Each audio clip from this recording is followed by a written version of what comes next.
بسم اللہ الرحمن الرحیم۔ معلم الانشاء کی آج کی کلاس میں ہم تمرین نمبر 36 حل کریں گے۔ دیکھیے لکھا عربی میں ترجمہ کرو۔ پہلا جملہ یہ قلم ہے اور یہ اس کا نب ہے۔ یہ کی عربی یہ ھذا مذکر کیونکہ قلم مذکر ہے، ھذا قلم، اور کی عربی واو زبر وا، اور نب کی آتی ہے ریشتن، اور ریشتن مؤنث تو وھذہ ریشتہ، یعنی قلم کا نب، اس کا نب، اس کی ہو آئے گی، وھذہ ریشتہ۔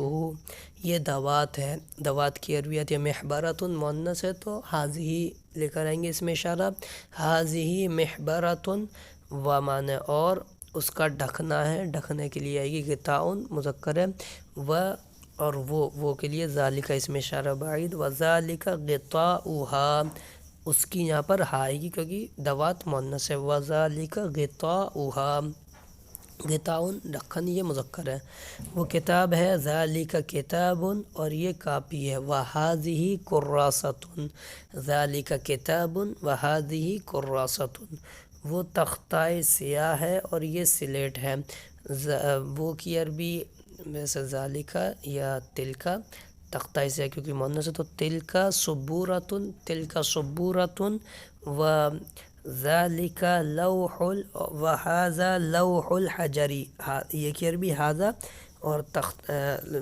سلیٹ کی لوح الحجر، لوح الحجر،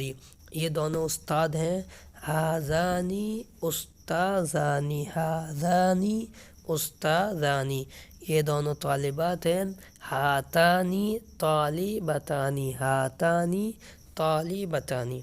وہ دونوں طالب علم ہیں،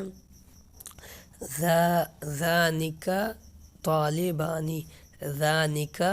طالبانی، اور یہ ان کے والد ہیں، وھذا والدہما، وھذا والدہما، وہ لڑکیوں کا مدرسہ ہے، مدرسے کی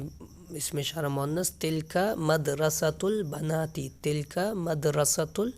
یہ مضاف لے، لڑکیوں کا مدرسہ، مدرسۃ البنات، یہ سب درجہ سوم کے طلبہ ہیں، تو یہ سب کی ہؤلاء طلبہ کی طلبۃ الصف الثالث، درجہ سوم الصف الثالث، ہؤلاء طلبۃ الصف الثالث، الصف الثالث، وہ لوگ دارالعلوم کے اساتذہ ہیں، اولئک وہ لوگ کی، اولئک اساتذہ، اساتذۃ دار العلوم، اولئک اساتذۃ دار العلوم، وہ سب مسلمان لڑکیاں ہیں، وہ سب کے لیے اولئک لڑکیوں کی، بنات مسلمات، اولئک کیونکہ مذکر مؤنث کے لیے جمع کیا تھا، اولئک بنات مسلمات، یہ سب لڑکیوں کے مدرسے کی استانیاں ہیں، ہؤلاء معلمات، معلمات مدرسۃ البنات، دیکھیے تین مضاف لے کی ترکیب میں تین کلمے ہیں، لڑکیوں کے مدرسے کی استانیاں، معلمات مدرسۃ البنات، ہؤلاء معلمات مدرسۃ البنات۔ یہ ہماری تمرین نمبر 36 ہے، اس کو اچھے سے سمجھ لیں، انشاءاللہ آئندہ کی کلاس میں ہم تمرین نمبر 37 حل کریں گے۔ السلام علیکم ورحمۃ اللہ وبرکاتہ۔